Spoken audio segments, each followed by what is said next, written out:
I watched Seaspiracy yesterday, and as a PhD student in marine ecology and conservation, I have a lot of thoughts, sources to share. Welcome to Dream Thinker. Over the last couple of days, a lot of great scientists that I know, who have dedicated their life's work to protecting marine resources and the livelihoods of people who rely on the sea, have been attacked by people on the internet claiming that they're paid off, or what have you. A lot of the information in the documentary is either false or cherry-picked to argue that sustainable fishing isn't possible. Basically, my dislike of the film comes from the fact that they highlight some well-known issues with a few select fisheries, which they then use to insinuate that the entire concept of sustainable fisheries is flawed. Examples of misinformation in the film. The filmmakers state all fish will be gone by 2048, but this result is from a 2006 study by Boris Worm and colleagues, which they themselves said was wrong and corrected in a follow-up publication, and which many other fisheries scientists have disputed. What they basically did was draw a curve through past declines in fisheries biomass, and state that if the past rate of decline kept up, the line would intersect zero at 2048, but the line hasn't kept up, and global fisheries yield and biomass has largely stagnated since the early 2000s thanks to improved fisheries management. They attacked the Marine Stewardship Council on 3 bases. 1. An Icelandic fishery they certified which was found to have high bycatch rates. 2. They weren't able to get an interview with MSC, and 3. MSC charges to put their label on seafood. The implication is that MSC is being paid off to label fisheries as sustainable, but there's multiple problems with that assertion. 1. They neglect to mention that MSC revoked their certification because of the bycatch issues, and only reinstated them after changes were made to the fishery to control bycatch. 2. MSC doesn't assess fisheries themselves. Third-party groups of fish biologists, ecologists, economists, and social scientists evaluate the fishery, and MSC receives no payment to certify the fisheries. They are a non-profit, but they do charge fisheries to use their blue tick logo. Not sure what that includes, but I think it has to do with training scientists on what the standards of assessment are, providing grants through their Ocean Stewardship Fund, as well as conducting DNA tests on fisheries with the blue tick label to confirm species of origin. I don't know why he wasn't able to talk to someone from MSC, but that's hardly an admission of guilt.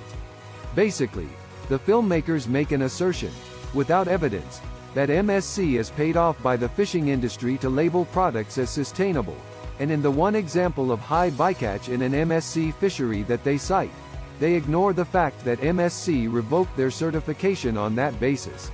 What's shocking to me is that they never interview any fisheries biologists.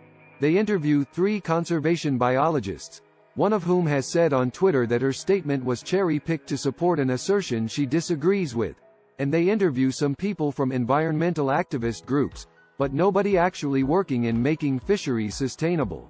They argue that nobody knows how to define sustainable after talking to like 2 randos at conservation groups, but any fisheries ecologist can define it quite simply.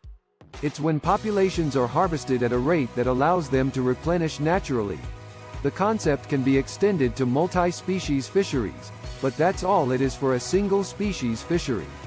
There are many methods used to decide whether a fish population is being harvested at or below the rate at which they can replenish, but it involves estimating fish abundance, the size, age, sex structure of the population, and the survival of juveniles, recruitment. This is called a stock assessment. There's thousands of scientists working specifically on fisheries stock assessments worldwide, and whole degree programs on fisheries science, yet he didn't talk to one fisheries scientist? They highlight only fisheries from Japan, China, etc. that are well known to be unsustainable and have massive human rights violations, but they don't at all mention that globally, about 2/3 of fisheries are considered sustainable. In the US, about 85% of fished stocks are sustainably fished, which is about 99% by weight. They discredit aquaculture on the basis of the Scottish salmon farming industry. I don't really have much to say about this industry because I don't know much about it. But pointing at one bad industry is hardly enough evidence to discard aquaculture. Aquaculture of oysters, for example, has a very low carbon footprint, And since oysters improve water quality, it's actually good for the environment. They don't talk at all the aquaculture of freshwater fishes, many of which are considered sustainable. They just hope that you will discount all farmed fish. Segments about bycatch are excellent, but they insinuate that the exceptional bycatch levels they show are typical, which is purposeful misdirection. They're right that moving away from guilting consumers with not using plastic straws is the right thing to do when the major sources of pollution are industrial, including fishing gear, but they claim that 48% of ocean plastic pollution is fishing gear, when that number is from specifically the Great Pacific Garbage Patch. There are much better estimates globally, and those are closer to 10%. They also quickly dismiss climate change as a cause for concern. I live on the California coast, where our kelp forests, which I frequently work and dive in, have been completely decimated by a warming climate, and one of the solutions that's being put forward is to fish more sea urchins to allow the kelp forests to recover from urchin grazing.